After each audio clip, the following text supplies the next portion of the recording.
Hey everyone, welcome back. Once again, I'm going to show you guys how to lower Japanese teams. At altitude, they're a lot more superior than us, but we got two things going for us, and I'm going to show you guys how to use them. That is speed and engine retention. The tactic that we use is basically we attack an enemy.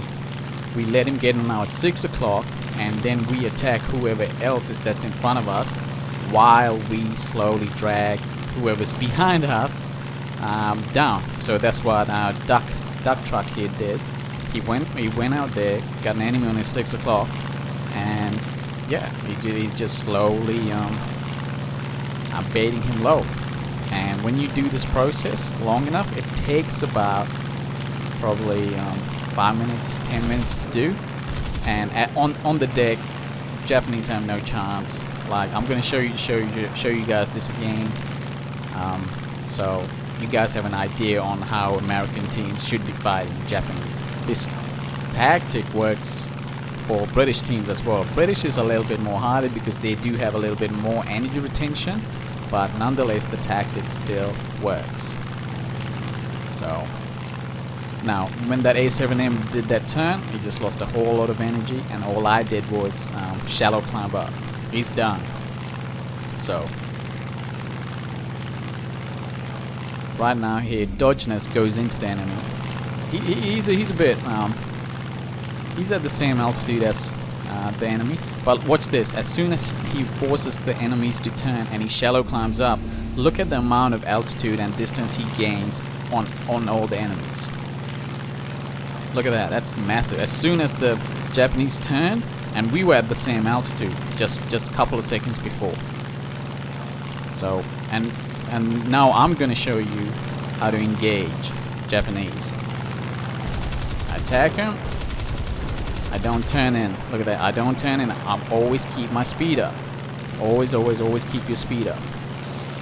Now I know. Look, as soon as Japanese players turn, or any player turns, like how these guys did, they just lost a whole lot of energy. Oh, a little bit of screen tearing.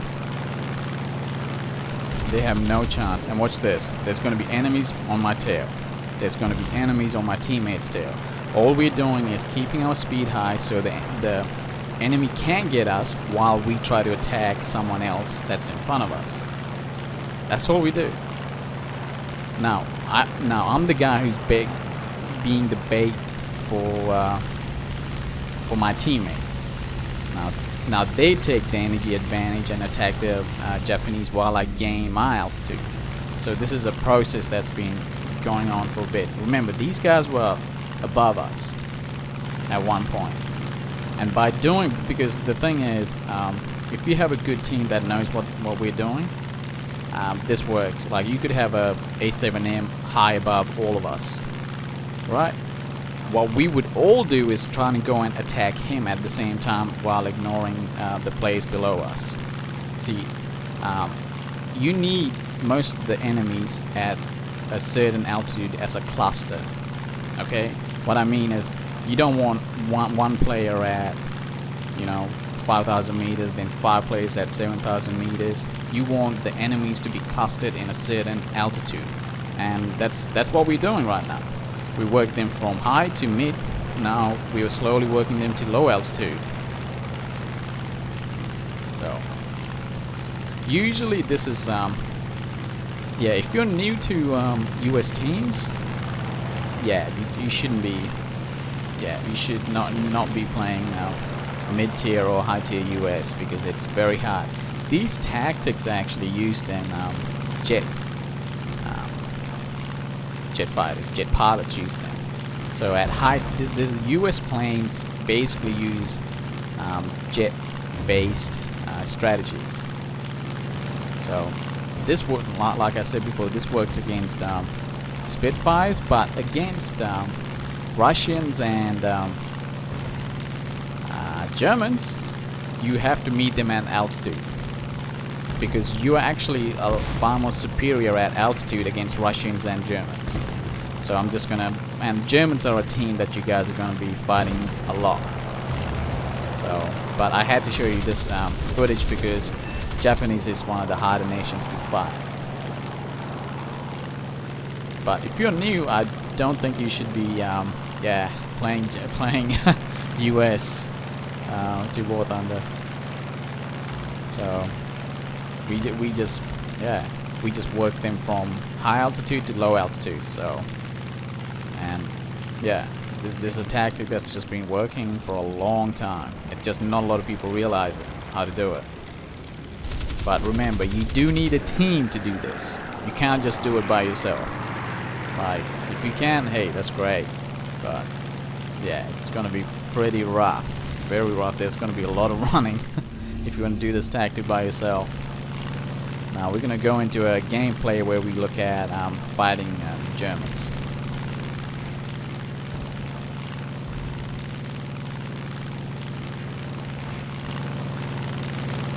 So, also, Dogeness and I, we've been fighting together for some time, so we have an idea what to do. We usually get to a high altitude and push the Germans down. We don't bait them down like how we do it with Japanese or Spitfires. We force them down, and once again we force them to turn with us or trying to energy fire us. So for them at these altitudes, BF-109s, K4s, like getting to 5,000, 6,000, 7,000 meters, they have a very hard time catching us. Basically, we can outmaneuver them as well as outspeed them. So all I'm doing right now is trying to push them down, trying to mark new enemies that are coming in so my teammates know where they are, and we're just trying to basically make them run out of energy. See, that BF-109 knew what I was doing, so he didn't fall for it. He kept his speed up. As soon as Germans and Russians at altitude like this, when they lose energy, they become easy targets because their fighters becomes, well, like bricks, really. I'll give you an example. Lovachkans, LA7s, LA9s, LA11s, they lose web at, I think, about 3,500 to 4,000 meters. So above that, when they're trying to fight, it's very hard for them. Now, there's one more guy to force to the deck, and after that, we're just gonna boom and zoom them up since we just forced them low. Oh, looks like someone was baited them low too. So as soon as you do this and you got a couple of teammates that knows what's going on, how to deal with this situation, that's it for the German team. So remember, we got higher top speed and better energy retention. That's what we're going to be using. So yeah. Also, another thing is that I was looking through the Gaijin forums, and by the looks of things, they may be adding a G-suit for the F4U4s, by the looks of things. I'm not sure about the 1A to the 1C, but for the F4U4s, they may be adding a G-suit. Also, I thought it was interesting that the F6F5 at battle rating of 3.6 or 3.7, how it has basically how it has better combat flaps. Combat flaps open up around about 500 kilometers per hour, but in the F4U it's about 400.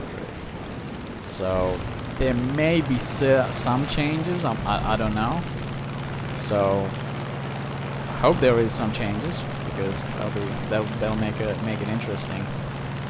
So that's the update I want to show you guys. And so I hope you guys now know how to attack Japanese, how to attack British, and how to attack Germans and Russians. So slightly two different tactics. So anyways, hope you guys learned something. Hope you guys enjoyed the gameplay. So see you guys later.